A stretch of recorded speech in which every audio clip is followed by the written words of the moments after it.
So just ignore everything you might hear in the background and the poor lighting. I'm sorry, I've been trying to do this all day, but it's turned out kind of terrible a few times.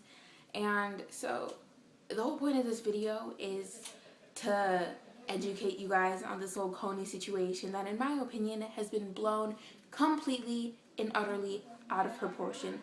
And the reason I say this is because 1 minute Kony is just another YouTube video, and the next thing you know, it's on every social media network you can get your hands on. People are making tweets about this every minute. People changing Facebook statuses, changing Facebook profile pictures without really educating themselves. Invisible Children, the company or organization behind this entire movement, this Kony movement, makes $13 million a year. They're supposedly a nonprofit organization. So you're thinking, yeah, 13 million goes to Uganda to help find Kony. No. Only a third of that money actually does reach Uganda and the Ugandan military to help find Kony. The other 2/3 of the money, they're spending paying off the people that work for them, the CEOs, all those great people, and making films. Because that was a good 30-minute video, and those don't come cheap.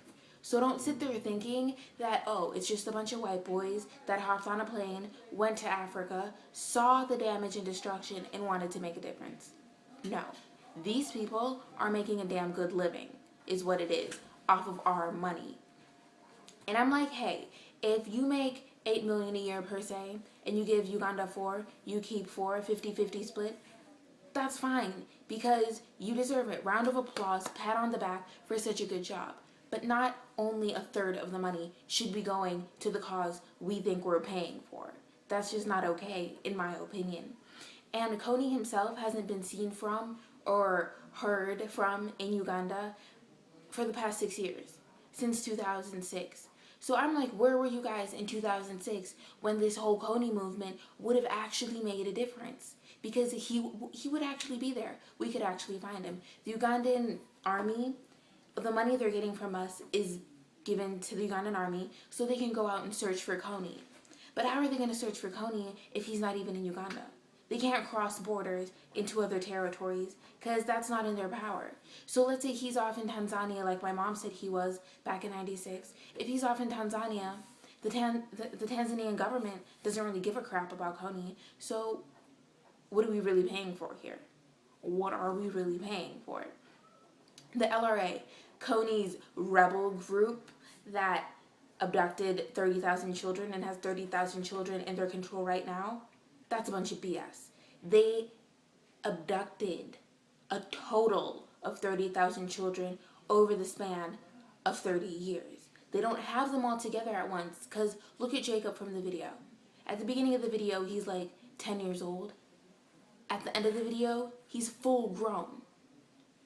Most of those kids taken by Kony 30-some years ago, all of those kids are full grown.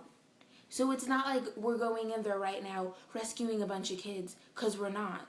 He's not taking kids right now. He was, maybe back in '06, but not now.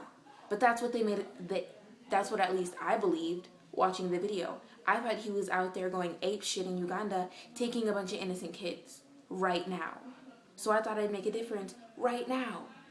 But he was only relevant 6 years ago, at the most. He was only relevant 6 years ago. So what are we really doing? What is this whole Kony movement? Where's it going to get us? It's going to get us nowhere. So if we can't find Kony and we can't find LRA or the children, because the children aren't there, who are we really looking for? The original LRA, the grown members that actually do follow Kony willingly, aren't even in Uganda anymore. They're off in like South Sudan and the Congo and territories and countries around Uganda. Not in Uganda, around. Their numbers have dwindled from thousands to hundreds that aren't even in Uganda. So we can't find Kony, he's not in the country. We can't find the LRA, they're not in the country. And we can't find the kids because they've all scattered all across the world. And the ones that are left are being rehoused and relocated in northern Uganda by the Ugandan government. That's what they're focusing on. is relocating these kids and giving them a new home and the education they lost. But that's not what I believed in the video. Watching the video, I thought there was this crazy guy in Africa abducting kids and having them kill their parents as I lay here playing with my phone. That's what I thought was going on. But it's not. That's not what's happening. And I'm not saying we shouldn't all band together for a good cause and fight for a good cause. I'm saying we should all educate ourselves. I'm saying we should know what we're talking about. If I'm going to go off and make a huge deal about something, if I'm going to like hop on the Kony bandwagon and donate a bunch of money, I should know what I'm actually paying for. I should actually know what the outcome is going to be. Because believe it or not, 2012 is going to finish, 2013 is going to come along, and we're going to get nowhere. Why? Because we're going to get nowhere from the beginning. It's sad, it's pathetic, it's mind-boggling, and honestly, it's a bunch of bullshit that pissed me off. But it's the truth. And I'd like to think that I'm helping out the world and making a status, posting a link to my Facebook, but in reality, we're really not. We're really not. And that's really sad.